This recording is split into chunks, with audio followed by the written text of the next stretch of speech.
उत्कल साहित्य समाज पक्षर द्विमासिक भाषा साहित्य चर्चा कटक सारस्वत पीठ शताब्दी भवन में उत्कल साहित्य समाज आनुकूल्य द्विमासिक भाषा साहित्य आलोचना कार्यक्रम हो जाइए।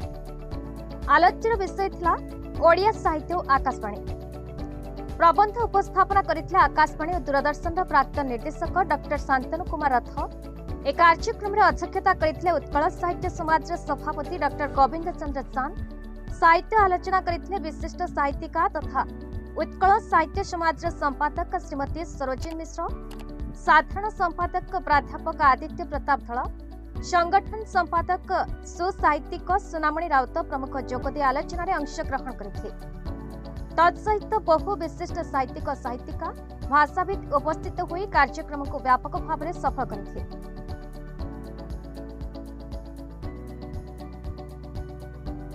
शताब्दी भवन रे गोटे आलोचना चक्र आयोजित होता है। से आलोचना चक्र विषय वस्तु थिला आकाशवाणी रे साहित्य। एक कथाटा को साहित्य रे आकाशवाणी, आकाशवाणी रे साहित्य जहाँ कहले भी हम। ये जो द्विमासिक साहित्य चर्चा श्रीरामचंद्र उत्कल साहित्य समाज ये व्यवस्था करिसेंती। या द्वारा गोटे बौद्धिक आलोचना होचे एवं बहुत नुआ कथा लोक जानि पारुचंती। आ मोर सौभाग्य थिला जे मु आज आसी ये आलोचना चक्र रे अंशग्रहण कली वक्ता भाव में।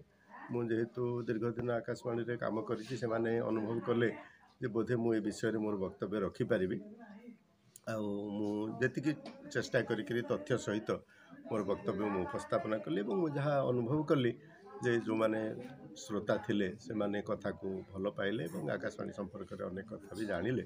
समस्ते एमती आकाशवाणी को शुणती न शुणती बोली नुहे, किंतु अनेक तथ्य समस्त पाखे न थाए। तेणु आकाशवाणी सहित साहित्य किभली अंगांगी भाव में जड़ित अच्छी से विषय आलोचना है।